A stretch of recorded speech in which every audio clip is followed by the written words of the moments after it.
So Devin and I are doing some at-home cabinet repair and some, cabinet door painting. And we're just getting the doors prepped and ready to go. This is one that I was just working on.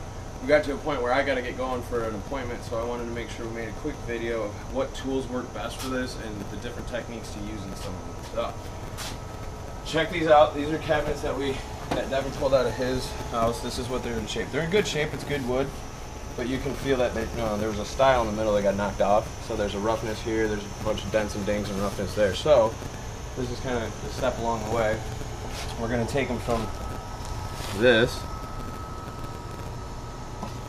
and then to here, and then final sanding before they go to paint. So one of the techniques that we've used in the professional side of this industry, and some of the tools that we use, is one of these.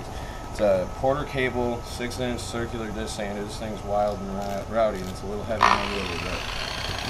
It moves in a circular pattern so that when you have a finished sanding going on there, you're not getting a back and forth scratch of the surface, you're getting a circular motion so that it's a nice and clean and even finish. This is what we're using to handle the big areas and the edges, because this thing really knocks down a lot of paint and smooths large surfaces out very easily, very quickly. And then I'm shifting over and using, I believe this one's a 5-inch. Porter cable, same motion. You can see it's got the same circular motion every time you move it, so you're putting that good polish on it to do some of these rounded edges. And then finally we're using an assortment of hand tools for final sanding.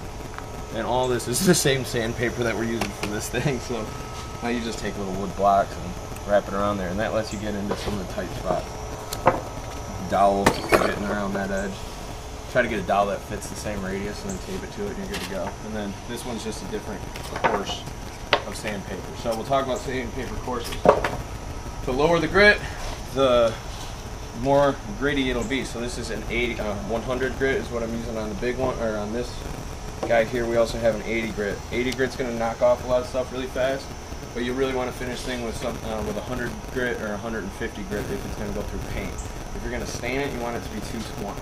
So I'm going to go ahead and show. This is about to, I'll fire it up. This is an unwieldy tool and it takes some practice. So when you're wanting to use it, you want to keep the head flat and basically just balance the direction of the head with his backhand while you guide it and coach it with the front hand. So I'll do a couple little techniques with that and how we use this. So here you go. You want it to move like that on the surface, and then you can pitch a little bit with your backhand. If you twist your backhand to the right, it wants to go left. If you twist it, you can get into some tighter spots doing that. But ideally, it's just like that. Now I also use this tool to do the edges, which involves holding it more like a palm sander, and then just tapping right in the center of this at the same pitch. So if you can see how this goes, you want to come at it real careful and real slow, because if you don't, you can tear up some things and stuff can jump. And you want to get the tool up to speed, and then just gently start touching it.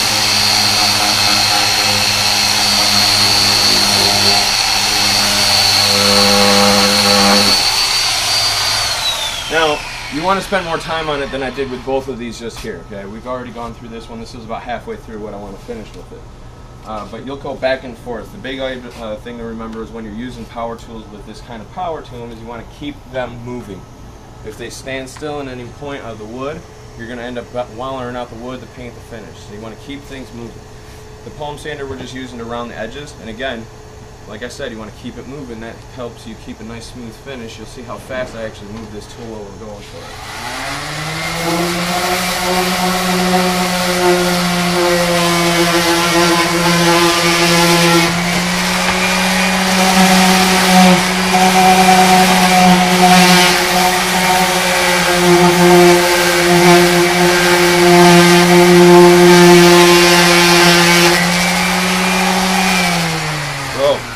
when you work around a corner like that, you want to be working the edge of this sander around with it and trying to keep the corner just nice and level and keep it moving while you're rocking back and forth.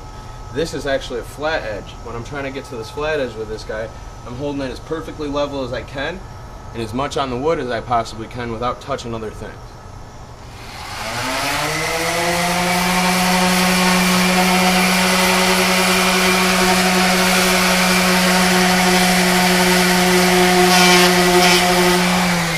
And again, you can see it's constantly moving the tool. and letting the sander do the work. You're just moving it. Nice, you didn't trip. I'm proud of you, dude. So that's about our second phase, and then we go through the hand sanding phase. And the hand sanding phase is where you're really just trying to get into the little nooks and crannies. You don't want to tear anything up, but when you're evaluating if it's a good finish or not, you want to use your fingers, not your eyes, because your eyes will deceive you, your fingers won't. And feel these transitions from raw wood material to the paint, and make sure that the smoothness of that is consistent. Okay? When they come back and they put primer on this, that's going to fill in that transition and make this real nice and still look like a nice sharp new cabinet. Over here you can see we've still got some pretty good gloss on the paint, and the whole goal here is to knock that down and smooth it out. If that gloss is on the paint, then you're going to be able to, it's not going to let the next layer of paint stick to it, and it'll end up just flaking off. So I'm going to actually let Devin get hands on these big tools here in a second and see how he thinks of them, because they twist your wrist and you're going to like that. It'll be interesting. It's like firing a gun for the first time sometimes. But if you have any questions, just please put them up in the comments. Thanks.